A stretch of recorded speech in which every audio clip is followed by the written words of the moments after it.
ಇದೆಲ್ಲದರ ನಡುವೆ DCM DK Shivakumar ಆಸೆ ಈಡೇರಿಕೆ ಸಮಯ ಬಂದಿದೆಯಾ ಎಂಬ ಚರ್ಚೆ ಎದ್ದಿದೆ. ದೈವ ಭಕ್ತನಾಗಿರೋ ಕನಕಪುರ ಬಂಡೆಗೆ ದೈವ ಶಕ್ತಿ ಇದೆ ಎನ್ನಲಾಗ್ತಿದೆ.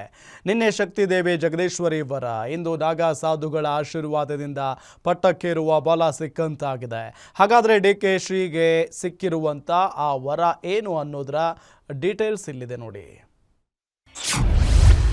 ನಿನ್ನೆ ಶಕ್ತಿ ದೇವಿ ವರ, ಎಂದು ನಾಗಾ ಸಾಧುಗಳ ಆಶೀರ್ವಾದ. ಶಿವಭಕ್ತ ಕನಕಪುರ ಬಂಡೆ ಪಟ್ಟಕ್ಕೇರೋದು ಗ್ಯಾರಂಟಿನ. ಡಿಕೆಶಿ ಮುಖ್ಯಮಂತ್ರಿ ಆಗುವ ಘಳಿಗೆ ಬಂದೇ ಬಿಡ್ತಾ?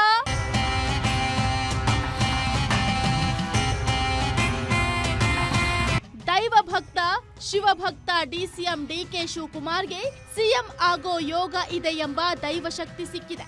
ಸಿಎಂ ಸ್ಥಾನಕ್ಕೆ ಪಟ್ಟು ಹಿಡಿದಿರುವ ಡಿಕೆಶಿ ಇತ್ತೀಚೆಗೆ ಹೆಚ್ಚೆಚ್ಚು ದೇವರ ಮೊರೆ ಹೋಗಿ ಹೋಮ ಹವನ ವಿಶೇಷ ಪೂಜೆಗಳಲ್ಲೇ ಮಗ್ನರಾಗಿದ್ದಾರೆ. ನಿನ್ನೆ ಗೋಕರ್ಣದ ಮಹಾಬಲೇಶ್ವರನಿಗೆ ವಿಶೇಷ ಅಭಿಷೇಕ ಸಲ್ಲಿಸಿದ್ದ ಡಿಕೆಶಿ ಅಂದ್ಲಿಯ ಜಗದೀಶ್ವರಿ ದೇವಸ್ಥಾನದಲ್ಲೂ ಕೂಡ ಪೂಜೆ ಸಲ್ಲಿಸಿ ಇಷ್ಟಾರ್ಥ ಸಿದ್ಧಿಗಾಗಿ ಪ್ರಾರ್ಥನೆ ಸಲ್ಲಿಸಿದ್ರು.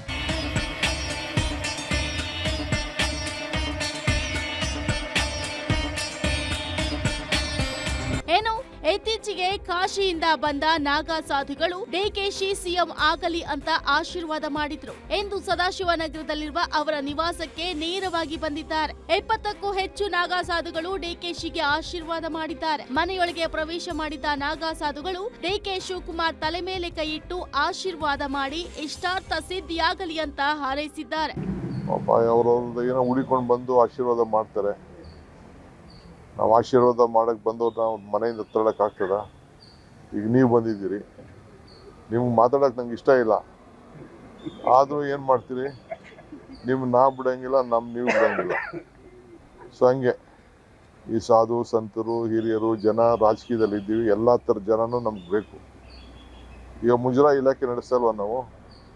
ಧಾರ್ಮಿಕ ದತ್ತಿ ಇಲಾಖೆ, ಮುಜರಾ ಇಲಾಖೆ, ವಕ್ಫು, ಚರ್ಚ್ಗಳು ಎಲ್ಲದಕ್ಕೂ ನಾವು ಸಹಾಯ ಮಾಡ್ತಾ ಇದ್ದೀವಿ. ಹಾಗಾದ್ರೆ ಡಿಕೆಶಿಗೆ ನಾಗಾ ಸಾಧುಗಳಿಂದ ಸಿಕ್ಕಿರೋ ಅಭಯ ಏನು ಅನ್ನೋದನ್ನ ನೋಡುವುದಾದ್ರೆ, ಡಿಕೆಶಿಗೆ ನಾಗಾ ಸಾಧುಗಳು ಶಕ್ತಿ. ನಾಗಾ ಸಾಧುಗಳು ಯಾರಿಗೆ ಎಲ್ಲೆಂದರಲ್ಲಿ ಕಾಣಿಸಿಕೊಳ್ಳುವುದಿಲ್ಲ. ಧಾರ್ಮಿಕ ಯಾತ್ರೆಗಳಾದ ಕುಂಭಮೇಳದಲ್ಲಷ್ಟೇ ಕಾಣಬಹುದು. ಅವರಲ್ಲೂ ಅಪಾರ ದೈವಿಕ ಶಕ್ತಿ ಇರುತ್ತೆ ಎಂಬುದು ನಂಬಿಕೆ. ಕಟ್ಟುನಿಟ್ಟಿನ ದೈನಂದಿನ ನಿಯಮ, ಕಠಿಣವಾದ ಜೀವನ ಶೈಲಿ ಅವರದ್ದು. ನಾಗಾ ಸಾಧುಗಳು ಆಶೀರ್ವಾದ ಪವರ್ಫುಲ್ ಎಂಬ ನಂಬಿಕೆ. ನಾಗಾ ಸಾಧುಗಳು ಆಶೀರ್ವಾದ ಡಿಕೆ ಸಿಎಂ ಆಗೋ ಭರವಸೆ ಕೊಟ್ಟಿದೆ.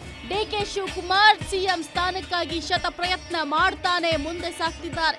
ಆದ್ರೆ ಶಿವಭಕ್ತನ ಭಕ್ತಿಗೆ ಮೆಚ್ಚಿ ಆ ಶಿವ ಯಾವ ರೀತಿ ವರ ಕೊಡ್ತಾನೆ ಅನ್ನೋದೇ ಕುತೂಹಲವಾಗಿದೆ. ವೀರೇಶ್ ದಾನಿ, ಪೊಲಿಟಿಕಲ್ ಬ್ಯೂರೋ, ಗ್ಯಾರಂಟಿ ನ್ಯೂಸ್.